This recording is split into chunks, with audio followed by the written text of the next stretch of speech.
Iglesia es ese pueblo que tiene la capacidad sobrenatural para transformar una nación. Y esa iglesia somos nosotros. Tenemos de parte de Dios una dotación, una asignación, un llamado, una visión para transformar naciones y especialmente para transformar a nuestro país. Quiero que abramos la Biblia en el Evangelio según San Mateo, capítulo 5. Y la palabra de Dios nos dice en los versículos 13 en adelante: vosotros sois la sal de la tierra, pero si la sal se desvaneciere, ¿con qué será salada? No sirve más para nada, sino para ser echada fuera y hollada por los hombres.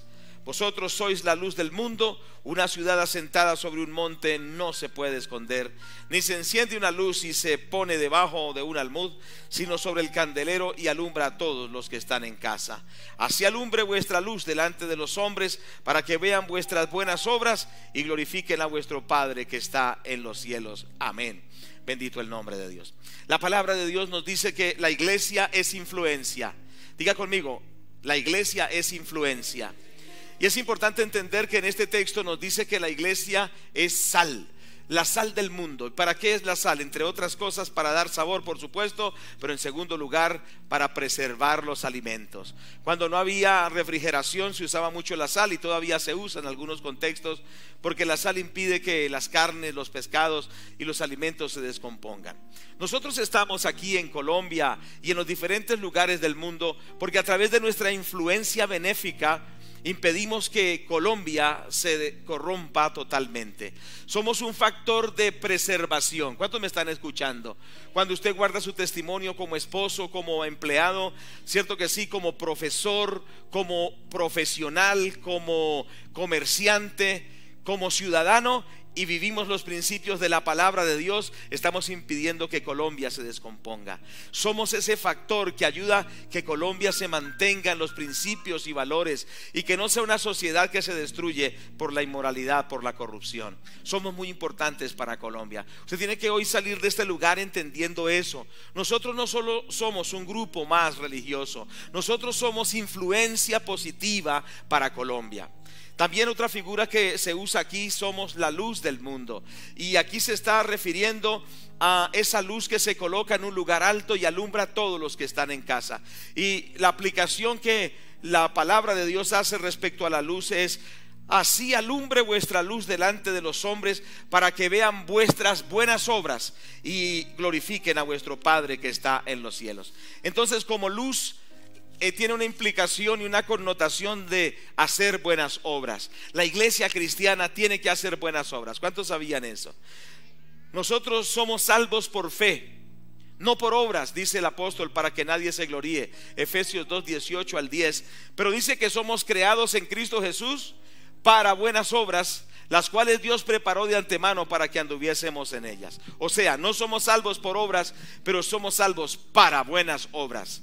Nuestra naturaleza es hacer el bien. ¿Cuántos están de acuerdo? Pero es algo que la iglesia cristiana, evangélica o protestante ha olvidado. Nos hemos olvidado que necesitamos hacer buenas obras, no para ir al cielo, porque ya por la sangre de Cristo vamos al cielo. Por el arrepentimiento y la fe en el Señor Jesucristo vamos a la gloria eterna. Pero sí, nuestra esencia y nuestra naturaleza es hacer el bien. Por eso dice: para que vean vuestras buenas obras y glorifiquen a vuestro Padre que está en los cielos. Y es que en la historia, hermanos, el cristianismo ha sido una influencia positiva para las naciones. Y quiero mencionar algunas cosas. En el Imperio Romano habían unos códigos legales, como era el código teodosiano del 438 después de Cristo, y estaba el código justiniano del 530. Estos después de Cristo, estos eran códigos de ley romana, y estos códigos de ley romana fueron transformados, fueron cambiados o regulados por la influencia de los cristianos. Por ejemplo, las leyes de familia. Había unas leyes de familia como el infanticidio, es decir, que si un niño nacía deforme, el papá podía matarlo por el hecho de haber nacido deforme o enfermo.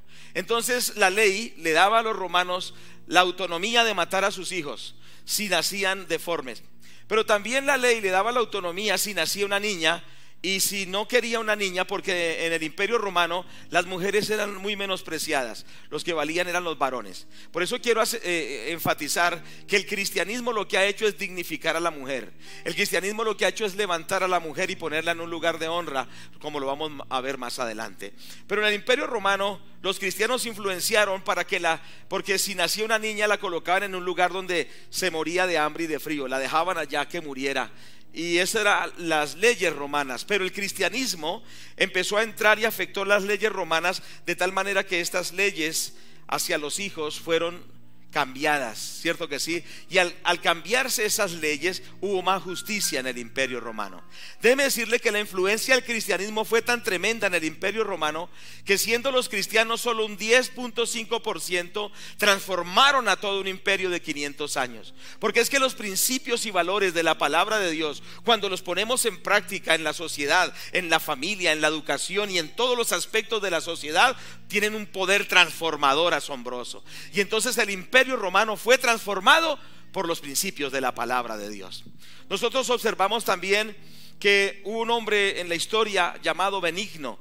Benigno era un cristiano y él trabajaba por los niños. Precisamente cuando a los niños los abandonaban para que murieran, él los recogía, los alimentaba, los cuidaba, porque él decía: estos niños merecen vivir.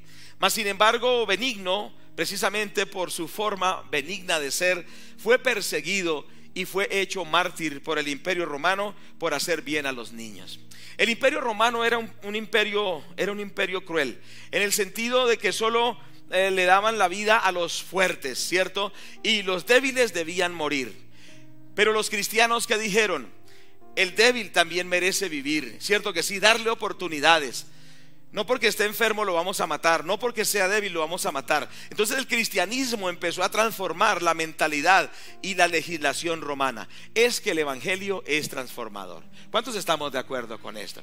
Nosotros observamos entonces que en la historia vemos que los cristianos inventaron los hospitales. Fueron una creación de los cristianos. Basilio en Oriente inició precisamente esto de los hospitales y empezó el oficio de la enfermería.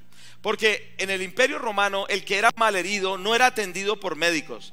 Decía: si fue malherido, su destino es la muerte, no merece vivir. Porque el que era herido, el que era enfermo, para el Imperio Romano ya era desechado. Y decía: no merece. Aquí es el imperio de los fuertes. Aquí lo que importa es el honor, no la dignidad.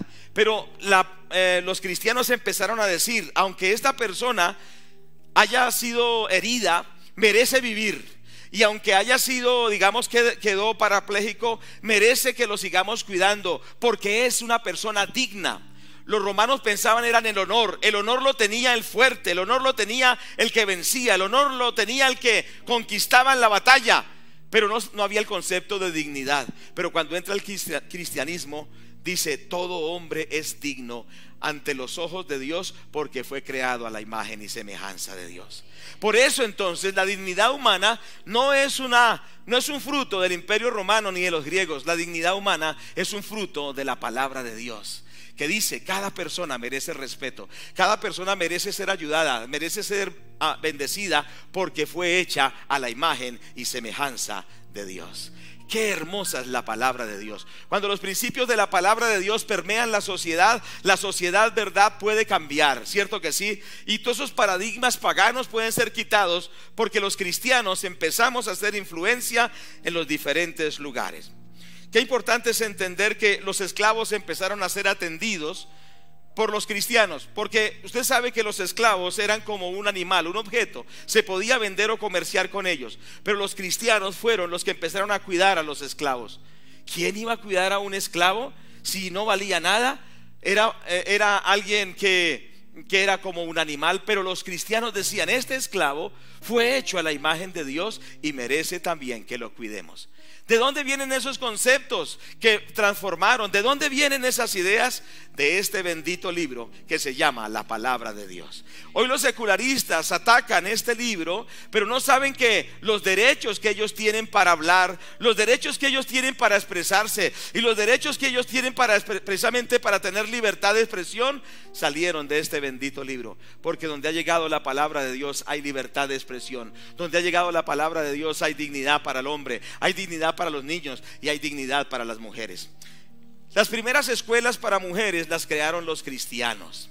Es decir, recuerde lo siguiente: los secularistas, los ateos, dicen que este libro es retrógrado, que este libro es un libro de atrasados y que retrasa a la sociedad. Pero déjeme decirle que por la palabra de Dios, por el cristianismo, la mujer fue vuelta a tener en cuenta como alguien valioso. Porque en las culturas del Oriente y también en el Imperio Romano y como en la misma cultura griega, la mujer era considerada como alguien poco valiosa. Recuerde que los filósofos decían: las mujeres son seres de cabellos largos y de ideas cortas. Era una burla hacia la mujer, era un menosprecio hacia la mujer. Pero cuando viene el Señor Jesucristo y el apóstol Pablo escribe, dice que no hay varón ni hembra, sino que está diciendo que ante los ojos de Dios el hombre y la mujer son iguales. ¿Cuántos dicen amén? Pero diga gloria a Dios por esto. Gracias a Dios. Entonces, cuando sale el movimiento feminista diciendo que los cristianos tenemos a la mujer despreciada y menospreciada, es una gran mentira, porque no hay doctrina o enseñanza que haya resaltado tanto a la mujer como el evangelio del Señor Jesucristo. Entonces, yendo a la realidad, los que nos atacan de retrógrados y de no dar libertad a la gente, ignoran que las libertades que hoy se tienen es por los principios de la palabra de Dios. Bendito el nombre de Dios. De tal manera que la mujer tiene la misma dignidad del hombre, que es igual ante los ojos de Dios, que tiene roles diferentes en el hogar, pero que son importantes según nos enseña la palabra de Dios. Los cristianos fueron los que empezaron con la educación. Empezaron con los jardines infantiles, con las escuelas, con lo que se llamó también la escuela dominical, pasando el tiempo. Y fueron los que fundaron las universidades. Cierto que sí. Qué importante es esto. Las universidades no se las debemos a los secularistas. Cierto que sí. Las universidades no se las debemos a otras culturas. Las universidades se las debemos a los cristianos, porque universidades como Yale y Harvard fueron primero seminarios bíblicos. Escúcheme bien, primero fueron centros teológicos y la gente iba a estudiar la palabra de Dios. Y primero eran teólogos y luego eran médicos. Primero eran teólogos y luego eran ingenieros. Eran teólogos y matemáticos, pero basaban la educación en la palabra de Dios. Porque déjeme decirle que donde llega el cristianismo se promueve la verdad. Y conoceréis la verdad, y la verdad os hará libres. Occidente ha sido bendecida con la cultura, ha sido bendecida con el resurgimiento de las universidades, gracias a los cristianos y gracias a la palabra de Dios, que es la que predicamos. Entonces entendamos que el cristianismo es un factor de desarrollo, el cristianismo es un factor de avance, el cristianismo es un factor de progreso en todas las áreas de una nación. ¿Entendemos eso? Nosotros por eso tenemos que entender que somos esos agentes de cambio para el país, para que a través de lo que somos en Cristo seamos una influencia en las diferentes instituciones. Por ejemplo, la familia. La familia tiene que ser afectada por los principios de la palabra de Dios. Primero, porque la familia es una institución creada por ¿quién? ¿Quién creó la familia? Dios. Y Dios sabe cómo se debe desarrollar la familia. Tiene mucho que decir a la familia. Por eso los cristianos somos los que más tenemos que hablar y enseñar a la familia. ¿Cuántos están de acuerdo con esto? Pero hemos olvidado el principio de la palabra. ¿Y sabe qué pasa? Desafortunadamente los cristianos hemos abandonado nuestro lugar de ser sal y luz en la familia. Y muchas familias cristianas tienen grandes crisis. ¿Por qué? Porque el evangelio no es verdad, porque la palabra de Dios no es verdadera. No, no es por eso. Es porque nos hemos vuelto religiosos y no aplicamos la palabra de Dios como esposos, como padres, como hijos. No aplicamos la palabra de Dios en el hogar y entonces hay grandes crisis. Pero si nosotros nos volvemos a Dios y su palabra, nuestros hogares serán restaurados. Entonces tenemos que entender que todos los estamentos de una sociedad tienen que ser tocados por la palabra de Dios. Hubo un hombre llamado Abraham Kuyper, primer ministro de los Países Bajos, que él dijo, también fue periodista, pastor cristiano y primer ministro, ya lo dije, de los Países Bajos, fundador de la Universidad Libre de Holanda. Y él dijo estas palabras: en este universo no hay ni un solo centímetro cuadrado del que Jesucristo no reclame, me pertenece.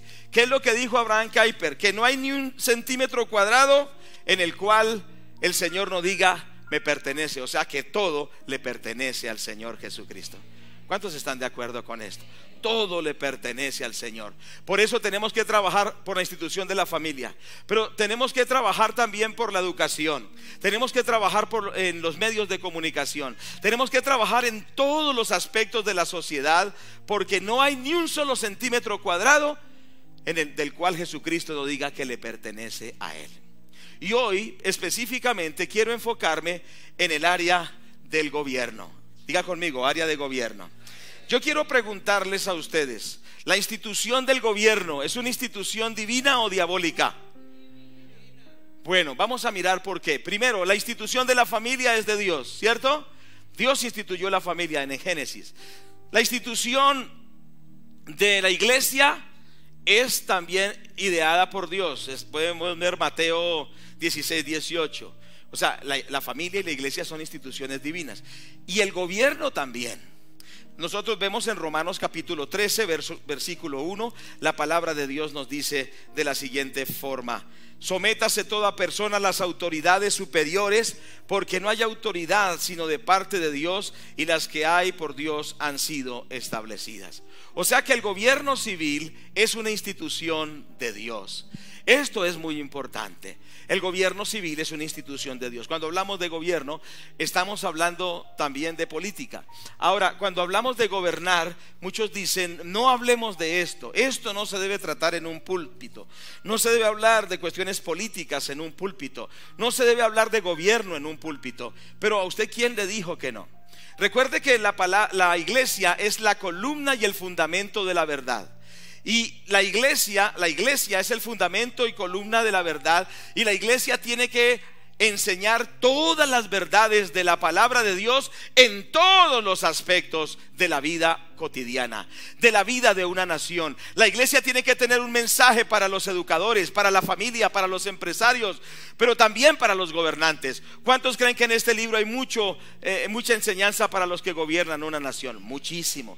Empezando que el gobierno es una institución dada por Dios. Entonces el deber de nosotros es entender que como iglesia tenemos que aprender la verdad de Dios respecto al gobierno y vivirla y enseñarla también, porque somos maestros de la palabra. La iglesia enseña la palabra, pero la iglesia también es profética. O sea, la iglesia anuncia la palabra de Dios a una nación para que la nación cambie y se vuelva a Dios. Entonces una iglesia tiene que hablar también de temas de gobierno, entendiendo lo siguiente. ¿Por qué? Porque cuando el Señor Jesucristo dijo en Mateo 16, 18, edificaré mi iglesia, usted lo encuentra allí, edificaré mi iglesia, Él hablando que edificaría su iglesia. La palabra iglesia es una de aquellas palabras que se encuentran en el Nuevo Testamento que ya tenían otro significado antes de usarse. Por ejemplo, la palabra bautismo era una palabra que cuando se empezó a usar en la doctrina cristiana,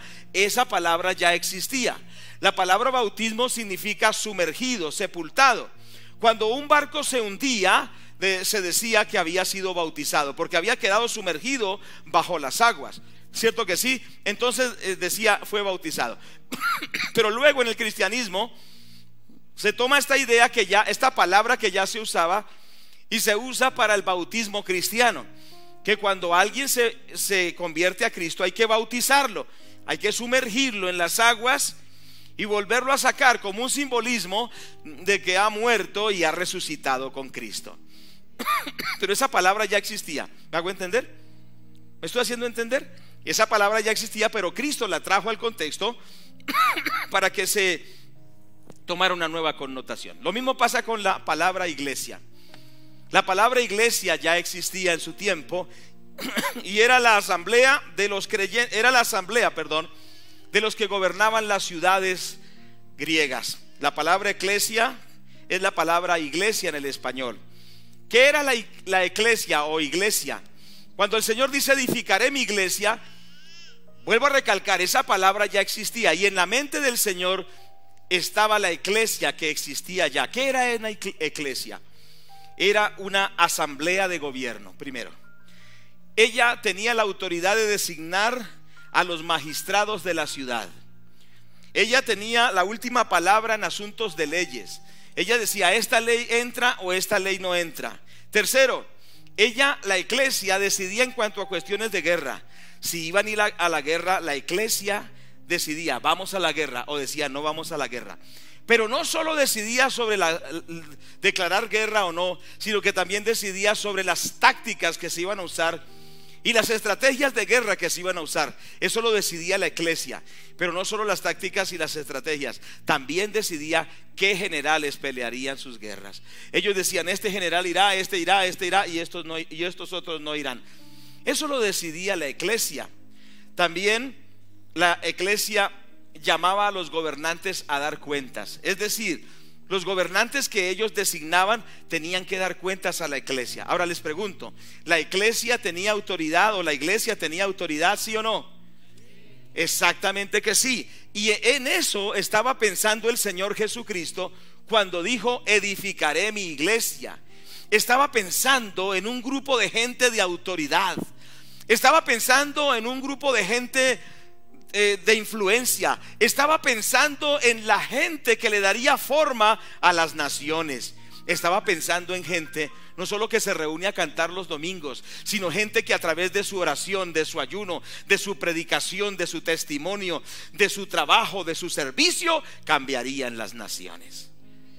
Fue así que cambió el Imperio Romano. Entonces, cuando el Señor habla de la iglesia, está hablando de la asamblea de gobierno que determina el presente y el futuro de una nación. Por eso es importante entender que la condición de una nación es lo que la iglesia ha permitido de ella. Si nosotros tenemos una nación con narcotráfico, con injusticia, con desigualdad, con maldad, es lo que nosotros hemos permitido que sea Colombia. ¿Cuántos me están escuchando? Porque somos esa sal, esa luz, pero somos ante todo esa iglesia, esa asamblea de gobierno. Entonces les quiero motivar que entendamos la importancia que tenemos como iglesia. No solo somos unos religiosos más, somos ese cuerpo de creyentes que pueden darle una transformación a Colombia por lo que tenemos. Tenemos a Dios y tenemos su palabra, tenemos la verdad de Dios. Pero tenemos que entender esto. Usted no es sencillamente un creyente y nada más. Usted es parte de ese equipo poderoso, de ese cuerpo de Cristo que puede cambiar a Colombia. Y vuelvo a recalcar, la nación es el resultado de lo que nosotros hemos permitido que sea. ¿Cuántos quisieran una Colombia llena de paz, de prosperidad, de justicia, de bendición, llena de la gloria de Dios? Amén, todos.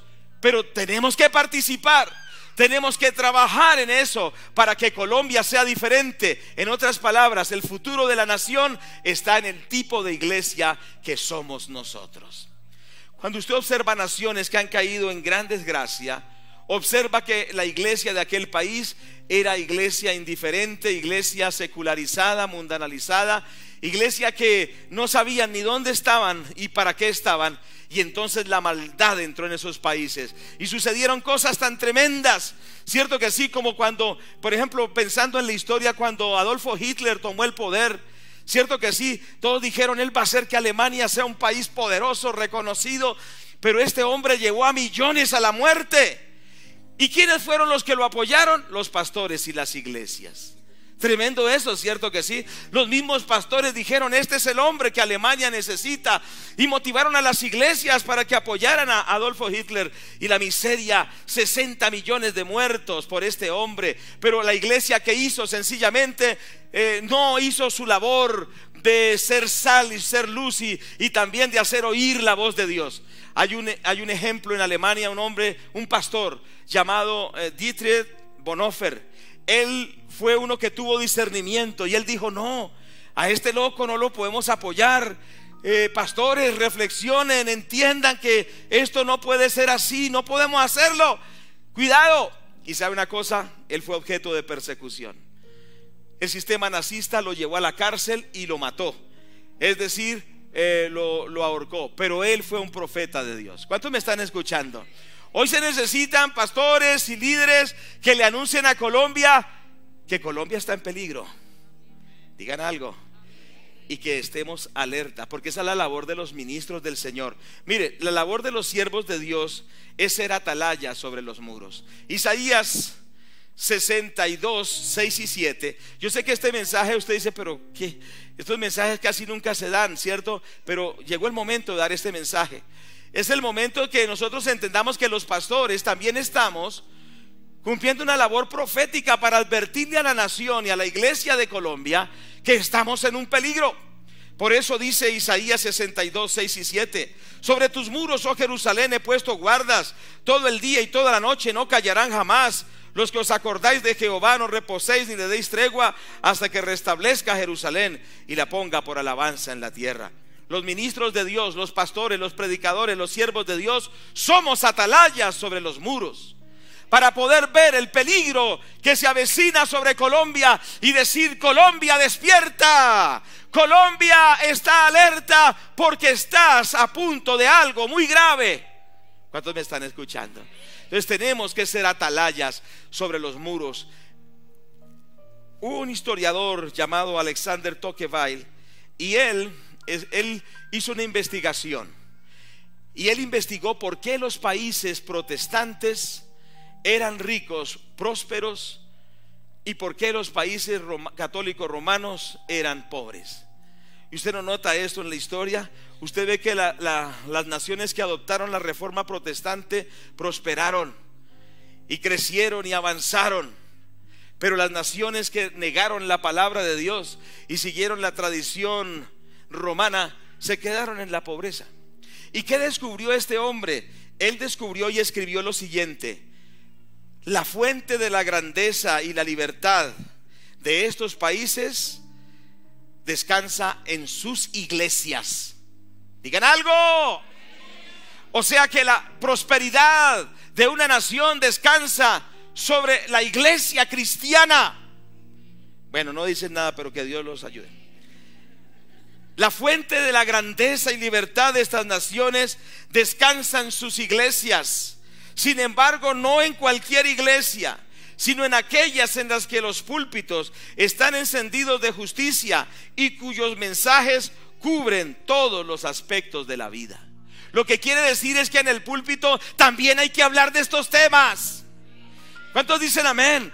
Yo sé que algunos están que se retuercen en la silla, pero que el Señor lo perdone, porque es que algunos se llama el gnosticismo evangélico. ¿Cuál es el gnosticismo evangélico? Es que dice: es que yo vengo aquí a la iglesia, es para que oren por mí, es para que yo me sienta bien, es para que yo salga feliz. ¿Sí conoce cristianos así?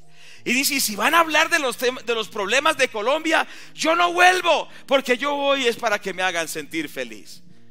Es que aquí venimos a aprender sobre todos los aspectos de una nación, porque en la palabra de Dios habla de todos los aspectos para una nación.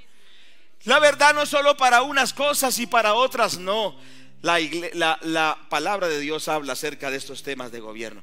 Entonces, ¿qué sucede? Hay un autor, Mark Vilais, que él enseña en uno de sus libros, Atalaya sobre los muros, precisamente, que hay que tenerlo. Es un libro pequeño pero muy diciente, que en los Estados Unidos los pastores enseñaban en los púlpitos, por ejemplo, el por qué votar.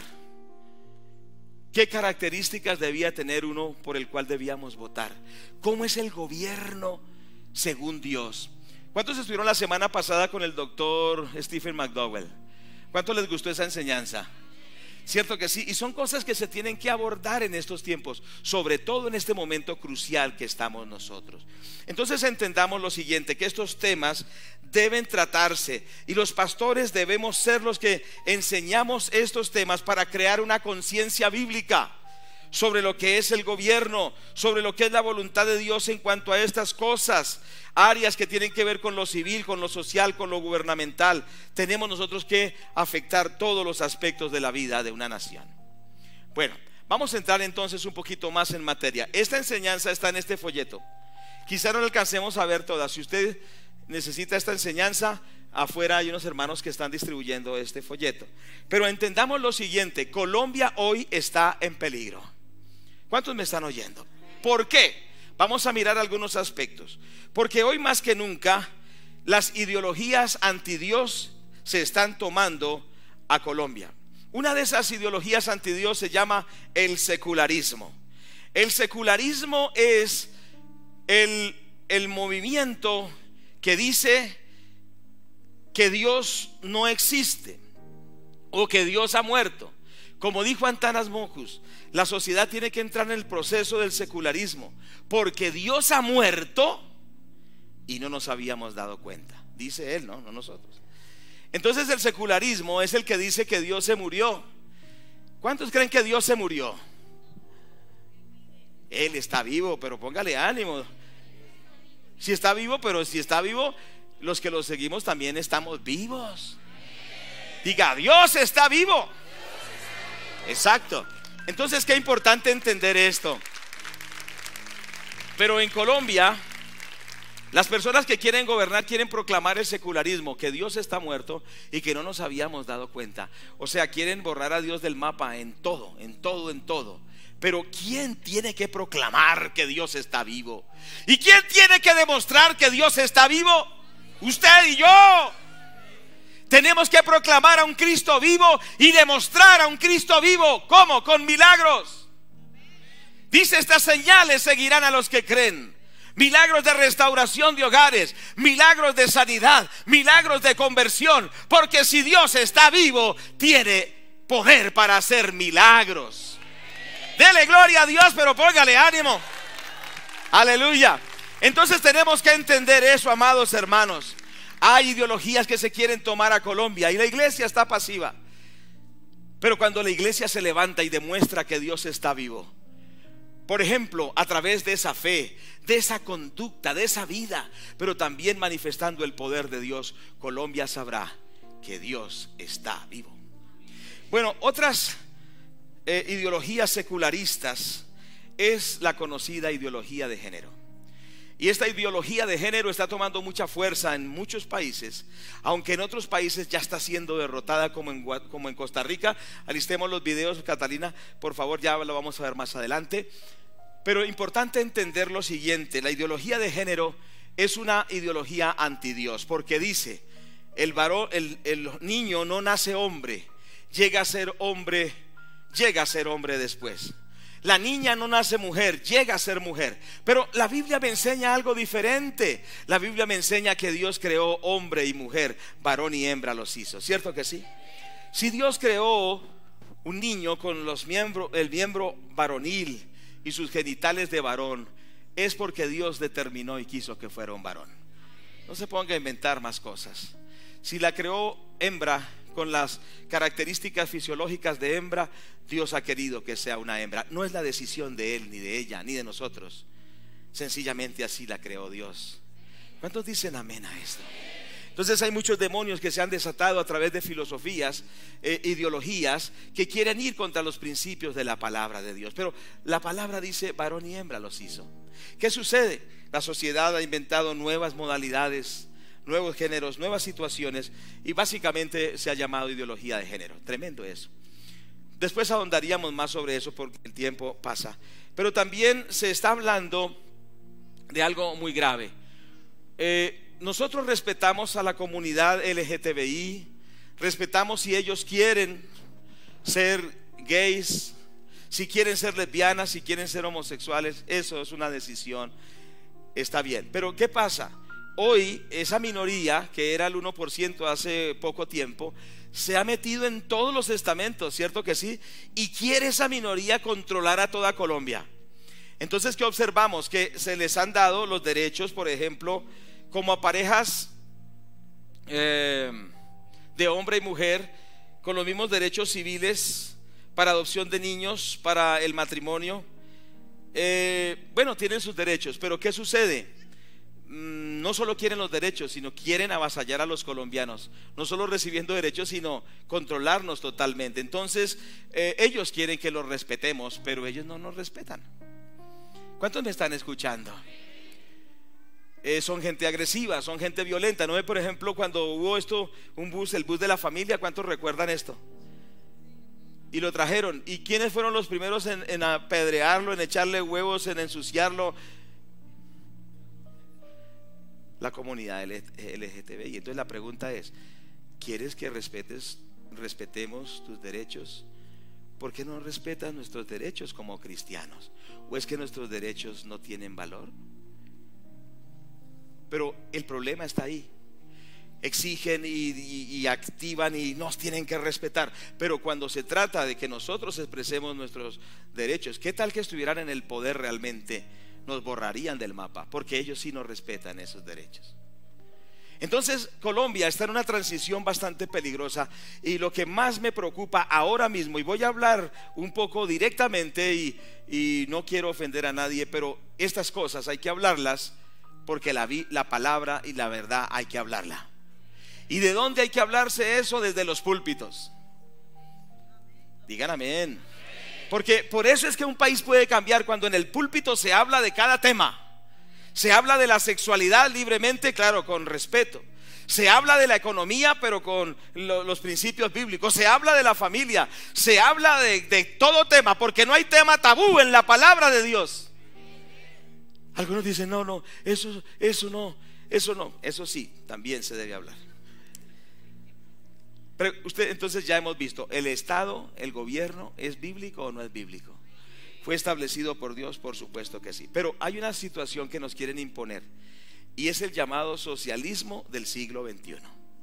¿Cuántos han escuchado el socialismo del siglo XXI? Van oídos, ¿cierto?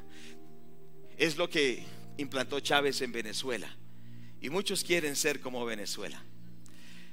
Y aún quieren ser como Cuba. Cuando le preguntaron a Fidel Castro antes de morir, esto está en este folletico que usted lo puede tener. Cuando le preguntaron a Fidel Castro antes de morir, le dijeron: ¿el socialismo del siglo XXI de qué se trata? Y él dijo sencillamente: es el mismo marxismo, es el mismo comunismo, como lo enseñó Marx. O sea que el socialismo del siglo XXI es comunismo puro. ¿Eso lo dijo quién? Lo dijo, aquí está la referencia en donde lo dijo, cómo lo dijo, está ahí en el material. Es el mismo comunismo como lo enseñó Marx. Ahora recordemos un poquito de Marx. Marx, ¿qué dijo en su tiempo? Él dijo: deseo vengarme del que vive en las alturas. Marx dijo: hacemos guerra contra las ideas prevalecientes de la religión, el Estado, el país, el patriotismo. La idea de Dios, dijo Marx, es clave en la civilización pervertida y debe ser destruida. O sea que todo concepto de Dios tiene que ser destruido, según dijo él, para ellos. Lenin, un organizador del marxismo, dijo: el ateísmo es parte integral del marxismo. El marxismo es materialismo. Debemos combatir la religión. Esto es el ABC de todo materialismo y por consiguiente del marxismo. En otras palabras, lo que el marxismo y el comunismo, que es lo mismo, dice es que hay que acabar con la idea de Dios. Tenemos el audio. Vamos a escuchar este audio. ¿Listo? Vamos. Pronto. Gracias a Dios. Aparición de la propiedad privada. Poquito atrás. No existan desigualdades. Capital de Poquito Marx. atrás, Catrín. En el libro del Capital de Marx, en varios de los edictos habla de fomentar dentro del mundo una sociedad con igualdad de derechos, desaparición de la propiedad privada, no existan desigualdades sociales, quitando las propiedades a los que las tienen y entregándolas a los pobres. Pero las propiedades son del Estado, los hijos son del Estado, y con la plataforma socialista, destruir el sistema creado, acabar con las iglesias protestantes y clases dominantes, acabar con la propiedad privada y hacer una justicia social de paz, equidad e igualdad de derechos. Equidad. La ideología sigue siendo la misma, nosotros somos marxistas, leninistas. Lenin para las FARC, más que un dogma, es un guía. Hasta ahí está bien. Pensando. Muy bien. Este audio es un... ¿Cuántos lo han escuchado alguna vez? Es un audio hecho por las FARC y ahí sale Iván Márquez diciendo: la ideología sigue siendo la misma. Nosotros somos marxistas, leninistas. Yo tengo que hablar la verdad. ¿Qué hace un cristiano que apoya a la izquierda en las elecciones? Sí hace mucho, está hundiendo el país. Porque ellos están asegurando: nosotros somos marxistas, leninistas. ¿Qué dijeron? Dios no existe, a Dios tenemos que borrarlo del mapa. Entonces el cristiano tiene que ser consciente de estas cosas y ser consciente de por quién va a votar. En la parte del audio que vimos dice que el propósito de ellos es la desaparición de la propiedad privada. ¿Cuántos de ustedes han tenido que trabajar por años para tener una empresa, para tener una casa, para tener un carro? Y de pronto alguien dice: no, usted no merece eso, usted lo trabajó, pero hay que darle al pobre, así sea un vago, hay que darle. Entonces hay que ayudar a los pobres, pero no hay que quitarle lo que una persona ha trabajado obligado para dárselo a uno que no hace nada. Mire, eso lo pasó en Venezuela. Nosotros vamos a Venezuela hace 15 años y resulta que, por ejemplo, las empresas grandes y productivas como los ingenios azucareros de Guanare y del estado Portuguesa, que nos consta porque hemos estado allá, quitaron a los técnicos y a los profesionales que dirigían los centros azucareros y le dieron el trabajo a gente que no sabía nada de eso. ¿Cuántos me están escuchando? Le dieron el trabajo a ellos, y acabaron con las empresas. Y un hermano que es pastor allá de nuestras iglesias, él decía: mire, nos sacaron a todos los que sabemos de eso y pusieron gente que no sabe, y están paradas las máquinas, está parada la producción, la gente se la pasa echándose viento esperando a que horas termina el horario de trabajo para irse, pero esperando que empiece, llegue la hora que les paguen, sin hacer nada. Porque ese es el sistema que dice: así usted no trabaje, tiene que recibir igual. Pero la palabra de Dios dice que el que no trabaje, y esos son principios bíblicos, que a través del esfuerzo, que a través del trabajo, que a través de la creatividad usted es prosperado. ¿Cierto que sí? Entonces la propiedad privada, según la Biblia, debe ser respetada. Esto es muy importante. Pero hay algo que tiene que ver más con nosotros. Dice: las propiedades son del Estado, los hijos son del Estado, y que en la plataforma socialista se busca destruir el sistema creado y acabar con las iglesias protestantes. ¿Sabe cuáles son las iglesias protestantes? Pues nosotros. Entonces esa es la doctrina original, y ellos están diciendo que esa doctrina original la siguen guardando. Entonces no tenemos que ser tan inteligentes para darnos cuenta que nos esperaría a usted y a mí. ¿Les gustaría que cerraran esta iglesia? Que cerraran Avivamiento, que cerraran Manantial, que cerraran Bethesda, que cerraran las grandes y las pequeñas. Era: no, aquí no se puede, hay que acabar con las iglesias protestantes. Entonces mire usted por quién va a votar. ¿Cuántos me están escuchando? Aunque si llegase a pasar eso, no nos preocupamos, porque nuestro Dios es mucho más poderoso. ¿Cuántos le dan la gloria a Dios? Mas sin embargo, tenemos que advertirle al pueblo, porque en Venezuela, cuando empezó Chávez, hubo pastores, que no digo nombres por ética, por respeto, pero que en los púlpitos, en vez de aplaudir como aplaudimos nosotros, aplaudían así. ¿Se acuerdan que Chávez hacía este ademán? Es el ademán del martillo pegando sobre el yunque. Y pastores que les dieron algunas cosas, fincas, les dieron plata, les dieron dinero, como una ayuda del gobierno, vendieron su conciencia. Y hoy el país sufre por culpa de esos pastores. Entonces Estos temas no se tratan en las iglesias. A la gente no le gusta que se trate esto. Pero es que aquí no estamos para agradarlo a usted. No estamos para que se sienta bien. Esta no es la iglesia del confort para que usted diga, ay, sí, me sentí feliz. Aquí estamos es para dar la palabra de Dios. Y conoceréis la verdad, y la verdad os hará libres. Dele gloria a Dios, dele gloria a Dios. Aleluya, bendito el Señor. Y mientras haya un pueblo comprometido con la verdad de la palabra, pero que lo manifiesta con su estilo de vida, con su forma de vivir, con su forma de ser, pero también con su forma de elegir sus gobernantes, habrá esperanza para Colombia. Cuando hay cristianos que son cristianos en todos los sentidos de la vida, en todo. Cristianismo no solo en el templo, es en todos los aspectos de la vida. Entonces, mirando más a fondo este tema, nosotros tenemos que mirar acerca de que como cristianos debemos votar. ¿Cuántos sabíamos eso? Diga, como cristianos debemos votar.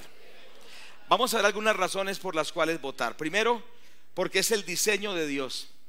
Ahora miramos en el libro de Deuteronomio 1:13. Dice, dadme entre vosotros de vuestras tribus varones sabios y entendidos y expertos para que yo los ponga por vuestros jefes.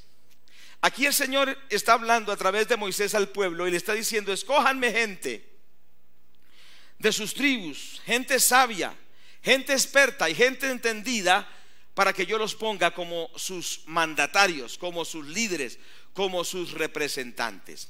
Entonces, vea este punto.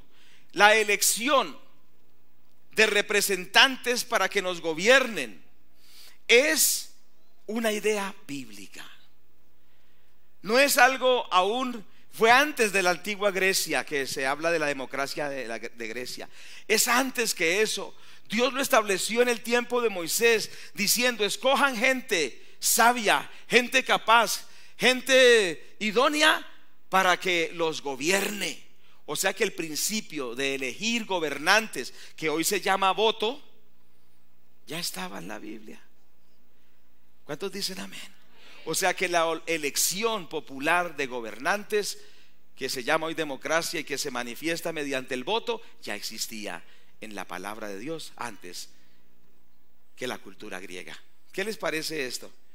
Ahora observamos otro aspecto. Segundo, ¿por qué debemos votar? Entonces, porque es el diseño de Dios. O sea que el votar sí es bíblico. El elegir es algo bíblico, el elegir gobernantes. Segundo, debemos votar porque Dios instituyó las autoridades establecidas.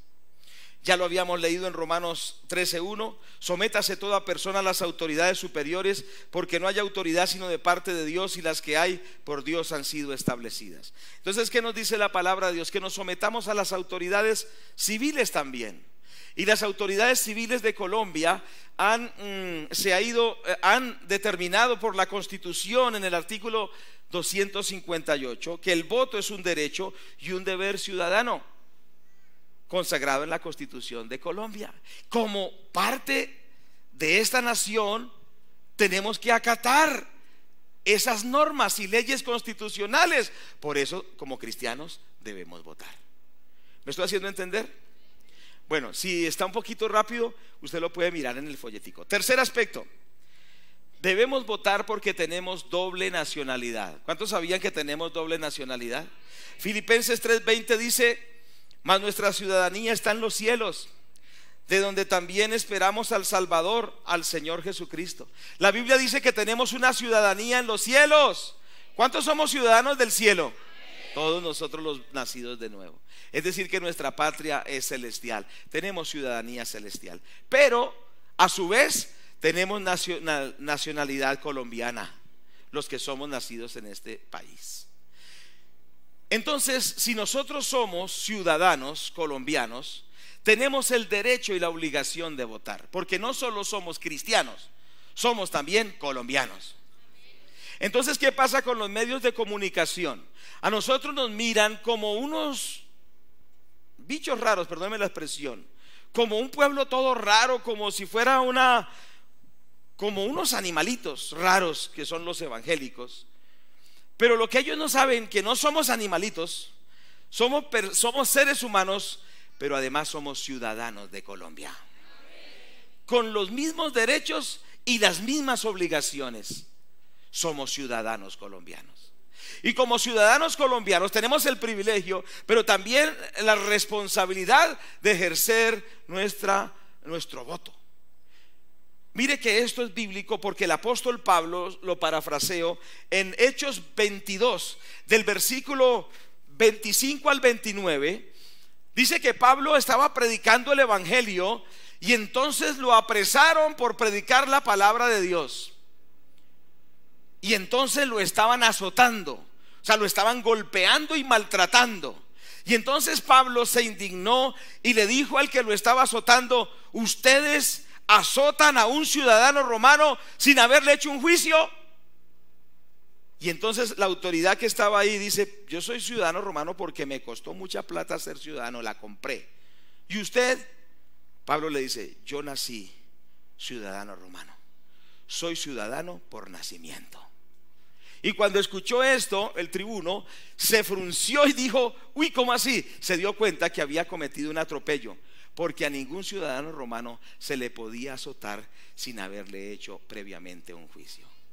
Eso solo se le hacía a los que no eran ciudadanos romanos o eran esclavos. Pero Pablo tenía privilegios como ciudadano romano y él hizo valer su ciudadanía romana. Entonces algunos que son muy espiritualistas y que por culpa de esos espiritualistas Colombia está como está, porque viven en las nubes, y cuando se hablan de estos temas se enojan y no vuelven a la iglesia porque son como unos niños que no saben distinguir las cosas. Por eso es que el país vive como vive, porque es gente que no sabe para qué es esa fe que tienen. Somos ciudadanos colombianos y tenemos derecho de elegir. Diga gloria a Dios. Usted y yo no somos ciudadanos de segunda clase, como nos han hecho creer los medios de comunicación cuando la doctora Ángela Ortiz hizo la marcha contra las cartillas LGTBI de Gina Parodi, que nos movilizamos 1 millón de personas. Y los medios de comunicación dijeron: se levantaron los brutos, los torpes, los ignorantes, refiriéndose a esa doctora, una muchacha joven, pero una abogada y con especializaciones. Y le decía, y diputada de Santander, y le decían: esa ignorante, esa torpe, esa bruta. Porque es que eso es lo que quieren los medios de comunicación dar a entender, que nosotros somos un pueblo de ignorantes, de torpes, de gente que son ciudadanos de segunda clase, como si fuéramos, perdóneme, como si fuéramos unos animalitos. Pero en medio de este pueblo, que es el pueblo cristiano, hay gente bien preparada, gente que ha estudiado, gente capaz, gente que puede gobernar a Colombia con excelencia. Y no es un mensaje emotivo, es la realidad. Tenemos los mejores. Los mejores son aquellos que tienen temor de Dios y se han preparado profundamente. Pero esos los tenemos. Entonces entendamos, sintámonos orgullosos de lo que somos. Somos ciudadanos del cielo, pero somos ciudadanos de Colombia. Dios bendiga a Colombia. Por otro aspecto, bueno, el tiempo se fue, pero también tenemos que nosotros debemos votar. ¿Por qué? Íbamos en cuál punto, porque tenemos doble nacionalidad. Cuarto, porque cuando como pueblo de Dios votamos por personas de principios y valores bíblicos, estamos haciendo que la nación sepa cuál es la voluntad de Dios para ella. Mire, Colombia tiene que saber cuál es la voluntad de Dios para ella. La voluntad de Dios para Colombia es que la gobierne gente honesta, gente que respete la familia, gente que respete la propiedad privada, gente que respete los valores bíblicos. Esa es la voluntad de Dios. ¿Sí creen que esa es la voluntad de Dios? Pero esa voluntad se expresa votando. Cuando yo estoy votando, estoy diciendo: yo como cristiano estoy representando la voluntad de mi Padre Celestial. Que este candidato por el cual yo voto, que es un siervo de Dios, una persona temerosa de Dios, sea el que me represente en el gobierno. Y cuando yo estoy votando de esa forma, estoy profetizando que esa es la voluntad de Dios para Colombia. El voto para el cristiano es un acto profético, diciendo: esto es lo que Dios quiere para Colombia. Que se respeten los valores, que se respete a los niños, que se respeten los principios. Y cuando votamos, estamos haciendo que Colombia sepa cuál es la voluntad de Dios. Ustedes saben que cuando hubo la votación del sí y el no, ganó el no. Pero ustedes recuerdan que el gobierno compró todos los medios de comunicación. A los que estaban en el gobierno les dieron cantidad de dinero para que reunieran la gente, para que votara por el sí. Pero varios pastores nos dimos cuenta, no es que estemos contra la paz. Queremos la paz porque Jesucristo es el príncipe de paz. Pero la palabra de Dios dice, el resultado de la justicia será la paz. Es decir, que paz con impunidad no es paz. ¿Qué ha pasado? Amén. ¿Qué pasó en Centroamérica? En Centroamérica amnistiaron a un poco delincuentes, ¿cierto? Que por la paz, y después esos delincuentes volvieron a hacer sus fechorías. ¿Cómo está hoy Honduras? ¿Cómo está hoy El Salvador? ¿Cómo están estos países? Porque los culpables no fueron castigados, sencillamente perdonados, indultados, sin ningún cambio de conducta. Lo que hicieron fue crear nuevas bandas delincuenciales. Entonces, ¿qué pasa? Sí creemos en la paz, pero cuando esa paz, que por ejemplo, esa persona que violó niñas durante toda la vida, ¿cierto que sí? Hay un historial tremendo de estos grandes líderes que son violadores de niñas y ahora están optando para ir a la presidencia, pero qué triste les ha ido. ¿Cómo les fue? Yo estuve en Florencia hace poco, los recibieron con huevos, con piedras, con maldiciones. Fueron a Armenia, ¿cómo los recibieron? El líder máximo de la FARC con huevos estallados por todo. ¿Cómo será que dijeron aquí no se puede hacer las campañas? Pero sí les dieron ¿cuántos? 8,000. Les dieron 8,000 milloncitos para campaña. Dijeron no podemos hacer campaña, entonces déjenos los 8,000 y no podemos hacer campaña, pero déjenos la plata. Porque Colombia repudia esas cosas. Porque Colombia es un país, a pesar de todo, un país creyente. Diga gloria a Dios, pero con ánimo. Gloria a Dios. Bendito. Y cuando hubo la votación del no, el presidente de la República llamó a 12 pastores. Llamó al jefe nuestro, el presidente de la misión, pastor Armando Arboleda, pero él no podía estar y me pidió que lo representara. Y ahí cuando pudimos hablar con el presidente, por la gracia de Dios le pude decir: señor presidente, ese no es el no de Dios, porque Colombia es un país creyente. Y sabe una cosa, esto se va a ver y se está viendo. La fe en Dios que tiene este pueblo colombiano se va a manifestar, y lo que vamos a ver es la gloria de Dios. ¿Cuánto le dan la gloria a Dios? ¿Cuánto le damos la gloria al Señor? Gloria al nombre de Jesús. Pero se requiere que sea una iglesia que participa, ¿cierto? A través del votar. Cuando votamos, estamos siendo partícipes de las decisiones para nuestro país, porque elegimos gente con principios bíblicos y ellos van a crear leyes que sean respaldadas por la palabra. Van a tomar decisiones para nuestra ciudad, para nuestro país, para la familia, para la educación, porque son gente que tiene respeto por las normas de Dios. Entonces, cuando votamos por gente idónea según Dios, estamos participando en las decisiones que se tomarán buenas para Colombia. Bueno, aquí hay una lista larga y voy a mencionarlo solamente. Cuando votamos responsablemente, estamos combatiendo la corrupción. Aquí está la explicación. Séptimo, porque es un mecanismo de defensa para los principios y valores cristianos. Octavo, porque fortalece el sistema democrático. 9, porque nuestro voto es decisivo. 10, porque es necesario elegir un buen gobierno. 11, porque somos garantes del futuro de nuestros hijos. Quiero hacer énfasis en este punto. Debemos votar porque somos garantes del futuro de nuestros hijos. ¿Qué dirán nuestros hijos cuando digan en el 2018, mi papá, mi abuelo, mis tíos estaban en un momento muy crítico de Colombia y estaban dormidos? Miremos otra foto que tenemos ahí, por favor. Esta la tomé en el Amazonas. Estos días estaba viajando un poco. Estaba en el Amazonas y entramos a una cafetería y había un señor durmiendo sobre una mesa, pero atrás había una gráfica. Ampliémoslo un poquito. ¿Qué ven detrás? Una anaconda, ¿cierto? Y él está ¿qué? Dormido. Y entonces antes de dormirse, ¿será que me hace daño? Muchos cristianos están así. ¿Cuántos me están escuchando? Adormecidos y la anaconda se está bajando. Entonces es importante entender que si nosotros participamos activamente votando por personas idóneas, estamos asegurando un mejor país para nuestros hijos y para nuestros nietos. Que nuestros nietos digan: mi abuelo, mi papá se dio la pela, luchó y batalló, pero nos dejó mejor país. ¿Cuánto le dan la gloria a Dios?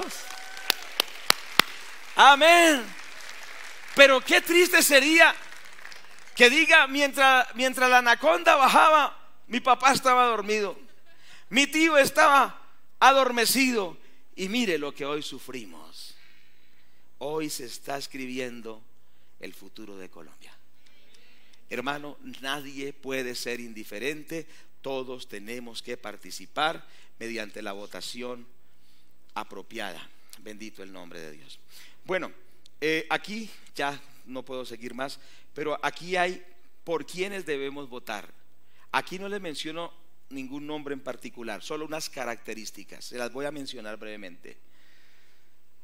Por alguien que crea en la realidad de Dios, o sea, alguien que crea en Dios. Segundo, alguien que sea capaz. Tercero, una persona de integridad. Cuarto, una persona que sea pro vida y pro familia. Quinto, una persona o un movimiento que tenga respeto y valore la libertad de cultos y la libertad de expresión. Sexto, que respete la propiedad privada. Séptimo, que respete la separación de poderes.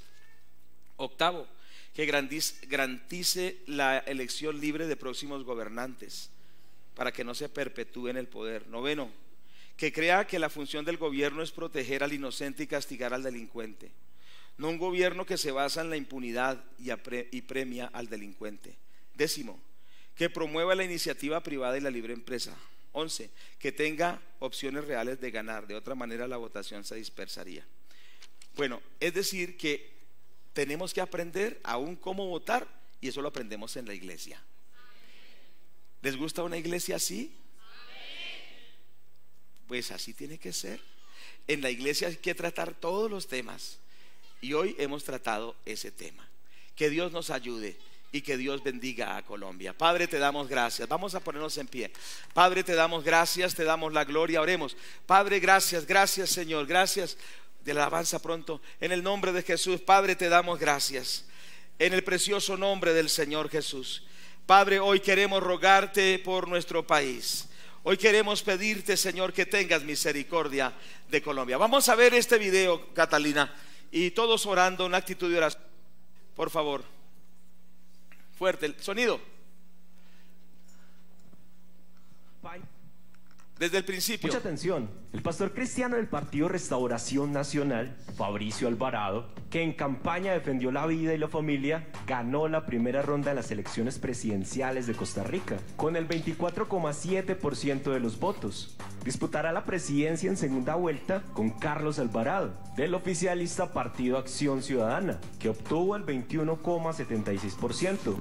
La Asamblea Legislativa, por su parte, estará compuesta mayoritariamente por Liberación Nacional con 17 diputados, Restauración con 14, mientras el Partido Acción Ciudadana alcanzará los 10 y el Social Cristiano 9. El pastor cristiano celebró su pase a la segunda ronda con cánticos cristianos. Sobre la tierra tú reinarás, al anciano de días cantar, y con un mensaje dirigido a los políticos tradicionales: nunca más se metan con la familia, y no hay nada más progresista que defender la vida. Gerardo Fabricio Alvarado Muñoz tiene 44 años, de profesión periodista, y actualmente es diputado de la Asamblea Legislativa de Costa Rica por el partido creado por creyentes cristianos, Restauración Nacional. Además es pastor y cantante de música cristiana, y en su haber tiene una serie de álbumes. Es un opositor a ultranza de la legislación del cannabis, las uniones de parejas del mismo sexo, el aborto, la fertilización in vitro y la denominada ideología de género. Tiene una posición dura contra la resolución de la Corte Interamericana de Derechos Humanos en relación al matrimonio igualitario. Una muestra más de lo que se puede lograr cuando la comunidad cristiana se une y ejerce su derecho al voto en defensa a la vida, a la familia y en defender todos los valores y mandamientos que Dios ha establecido por medio de su palabra. Una nación que guarde y respete los principios bíblicos definitivamente tendrá el respaldo de Dios sobre cada una de sus acciones. ¿Qué opinan ustedes de esta noticia? Recuerden Aleluya. que está la sección de comentarios donde abiertamente pueden expresar su opinión, compartiendo, comentando, dándole like. Aleluya. ¿Cuántos damos la gloria a Dios? Amén, amén, amén. Te adoramos, gran yo soy. Estamos en tu presencia. Ven, revélanos tu gloria. Te adoramos, gran yo soy. Te adoramos, gran yo soy. Estamos en tu presencia. Ven, revélanos tu gloria. Jesucristo es el Señor de Colombia. Cristo reina en Colombia. Te adoramos, Colombia es de Cristo.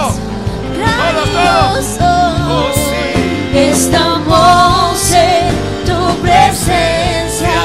Ven, revélanos tu gloria. Te adoramos, gran yo soy. Te adoramos, gran yo soy. Estamos en tu presencia. Levanta tus manos. Ven, revélanos Adóralo, tu adóralo, gloria. adóralo, adóralo. Te adoramos, gran yo soy. Te adoramos, gran yo soy. Estamos en tu presencia. Ven, revélanos tu gloria.